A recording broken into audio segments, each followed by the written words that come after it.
Hi, friends. Welcome back. Today we're going to talk about one of David's daughters named Tamar. She is, I believe, or she might be, one of the only ones that's actually named in Scripture, and she's very important in the larger story of David's life and his reign. Now, she is one in a family with the mother being Maacah, who was a princess of Geshur, and her brother is Absalom, who is also very key. Absalom was known to be very beautiful, and his hair apparently was long and like needs its own hair commercial. It like weighed so much when he cut it that they wrote it down in the Bible how much his hair weighed. So anyway, this was apparently a really attractive family. The mother was probably a knockout, but probably a political alliance. Geshur was its own little country kind of surrounded by Israel and Judah. So anyway, Tamar, being so gorgeous, attracts her half brother Amnon's attention, and he falls in love with her and is like sick in love. So much to the point that he fakes being sick and then asks David to send Tamar to him and make him some bread, I guess to help him feel better. And so she agrees, and then when she does that, he overpowers her and rapes her. After that happens, his love like just turns to hate. He's filled with disgust for her. She flees and takes refuge with her brother Absalom. So I imagine she and her brother were probably pretty close. And after the rape, Absalom is furious because David doesn't really do anything about it. He kind of sweeps it under the rug. He doesn't make sure Amnon is punished. So Absalom takes that into his own hands, kills Amnon, and then heads back home to Geshur, where he stays for a couple years with his granddad. And he hatches this plot to take over the kingdom because he's so, bent out of shape because of his dad. And that will happen. He comes back, he wins over the hearts of all the men of Israel, and he forces David and his family to leave, so they go out in the wilderness, but Tamar probably stayed because she was living with Absalom. So to show that Absalom had really taken over, he sets this tent up on the roof, and then he exerts his power over David's property, which included his concubines. And so he is showing himself to be the head honcho here. But he does that by having sex with them in a tent on the roof so everybody could see it. I mean, the Bible is R-rated, you guys. Ugh, right? It's gross.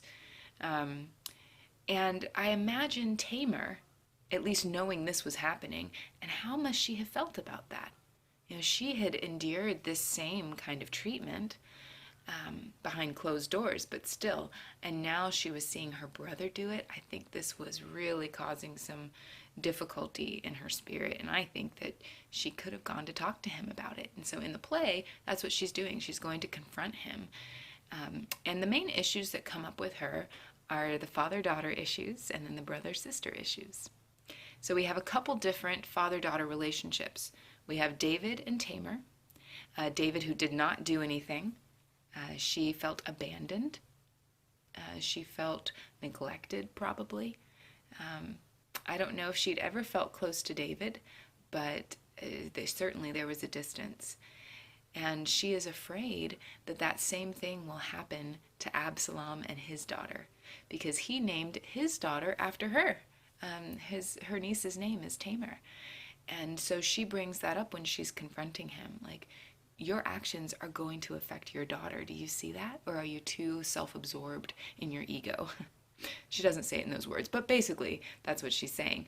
So she is coming from a place of experiencing the hurt and being a victim and then wanting to help. Her tactic in confronting him is not saying, oh, I'm better than you. You need to fix this.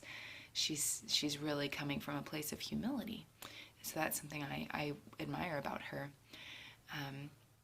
And one of her lines that I think is really moving, at least it's moving to me, it's that it's a terrible thing for a daughter to have a father who is inactive in her life. And some of you may have felt that. You may be feeling that, or seen it. Maybe you've seen that in your friends. Personally, I've been very fortunate to have a very active father in my life who really does teach me about God's love. But I've seen many of my friends where that's very much not the case. Um, and it's very easy that I see this, in them to not have a clear view of God's love because they want to think that God is like their dad's. And so if that's you, I just want to give you an encouragement to really try and find out who God is, because he truly is the perfect Father and worth knowing with everything, worth figuring out. So David was not the perfect dad. I mean, as many good qualities as he had, he really fell short in this area.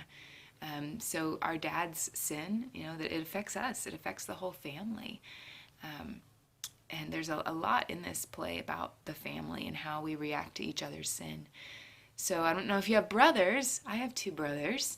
Or if you don't have brothers, think about some good friends or cousins or something.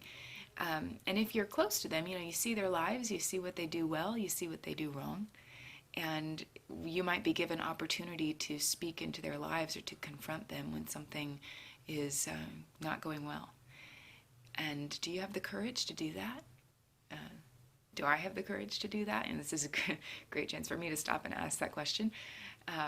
Do we love our family members enough to be truthful with them? I mean, sometimes the hardest people to love are those that we love so deeply because we don't want to see the relationship damaged. And it's just uncomfortable. I mean, yeah, it's just uncomfortable to bring certain subjects up, right? So I imagine Tamar had a lot of trepidation going into this conversation, but she did it, at least in the world of the play. So think about your relationships in your family. Are you being called to speak anything that maybe hasn't been said, to express a need, to thank anyone for the way they do love you? So many possibilities there.